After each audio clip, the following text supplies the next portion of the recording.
آج سے کوئی 9 ماہ قبل 15 نومبر 2024 کو مصور خان جب صبح اسکول جا رہے تھے وین سے انہیں دہشت گردوں مسلح اغواکاروں نے اٹھایا.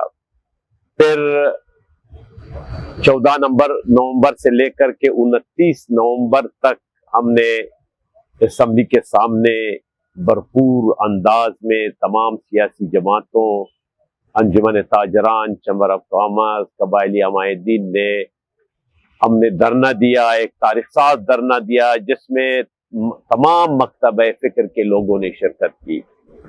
پھر 29 نومبر کو وزیر اعلیٰ صاحب آئے اپنے کابینہ کے ہمراہ.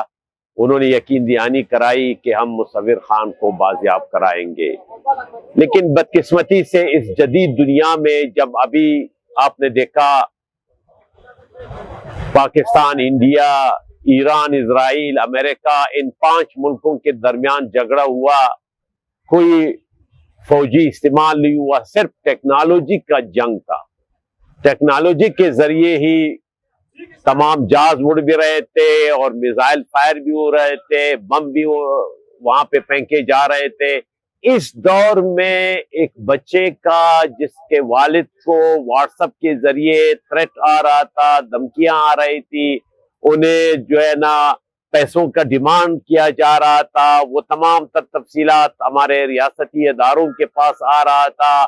اس کے باوجود اس کا بازیاب نہ ہونا اور پھر 23 جون کو اس کی مسخ شدہ لاش کا برآمد ہونا، یقیناً یہ ایک بہت بڑا سوال ہے. اس اداروں پر جو کربوں روپے لیتے ہیں امن و امان کے نام پر، تو میں سمجھتا ہوں کہ حکومت واقعتاً وہ مکمل طور پر فیل ہو گئی ہے. انہوں نے زندہ نہیں بچایا مصور خان کاکڑ کو.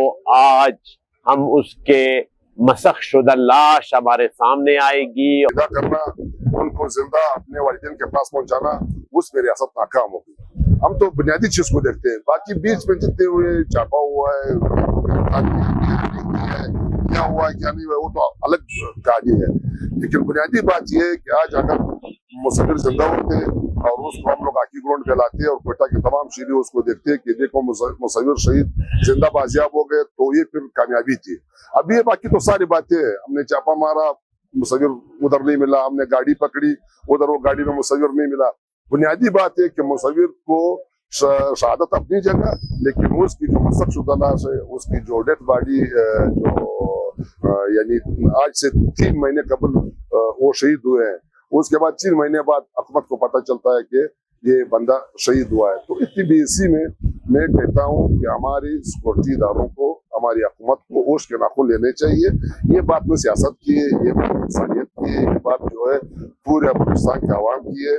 ہم لوگ یہ مطالبہ کرتے ہیں کہ اتنے اربوں روپے سیکورٹی کے مد میں خرچ ہو رہے ہیں، کوشش ہونی چاہیے کہ بلوچستان کے عوام کو تحفظ دینا چاہیے.